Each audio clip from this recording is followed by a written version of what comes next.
मेरे पास एक किताब है हाथ पर, रेहन पर रघु, साहित्य अकादमी पुरस्कार से सम्मानित कृति है। इसके लेखक हैं प्रख्यात साहित्यकार कथाकार काशीनाथ सिंह।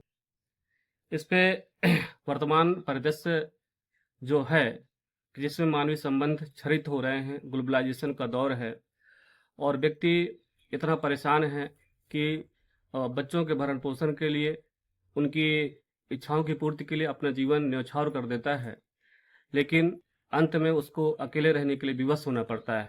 वैसे रेहन पर तो जमीन खेत रखे जाते हैं, लेकिन यहाँ पर एक स्कूल अध्यापक रघु ने अपने आप को रेहन पर रख दिया है। ये उस व्यक्ति की विवशता है, ये हर आम आदमी की विवशता है। ये रघु हर व्यक्ति है, हर मध्यम परिवार का जो व्यक्ति है वो रघु हो सकता है, जो बच्चों को पढ़ा रहा है, लिखा रहा है।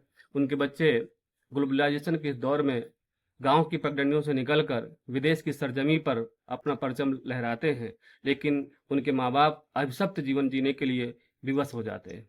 ऐसी एक कथा है, ऐसा ही उपन्यास है रेहन पर रघु। ये पठनीय उपन्यास है। अंत में उन्होंने इसके बारे में लिखा है कि अगर काशी काशी मेरा नगर था तो रेहन पर रघु मेरा घर है, और शायद आपका भी। यह उपन्यास वस्तुतः गांव, शहर, अमेरिका तक के भूगोल में फैला हुआ अकेले और निहत्थे पड़ते जा रहे समकालीन मनुष्य का बेजोड़ आख्यान है। यह उपन्यास पठनीय है। आज के दौर की जो समस्या है, आज के दौर का जो सच है, वो सच को उजागर करने वाला उपन्यास है। अंत में इस उपन्यास में जो रघुनाथ हैं, जो डिग्री कॉलेज में पेशे से प्रोफेसर हैं, वो कहते हैं, कितने दिन हो गए बारिश में भीगे, कितने दिन हो गए लू के थपेड़े खाए, कितने दिन हो गए जेठ के घाम में झुलसे, कितने दिन हो गए अंजोरिया रात में मटर गश्ती किए, कितने दिन हो गए ठंड में ठिठुर का दांत किटकिटाए। क्या ये इसीलिए होते हैं कि हम इनसे बच के रहें, बच बचा के चलें, या इसलिए कि इन्हें भोगें, इन्हें जिएं, इनसे दोस्ती करें, बतियाएं, सिर माथे पर बिठाएं। हम इनसे ऐसा व्यवहार कर रहे हैं जैसे हमारे शत्रु हैं। क्यों कर रहे हैं ऐसा है? इस प्रकार ये उपन्यास विशेष पठनीय है।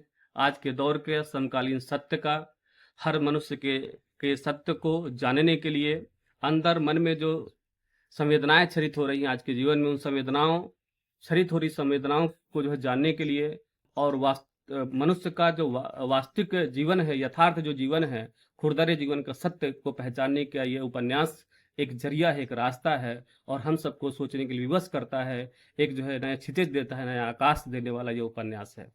धन्यवाद।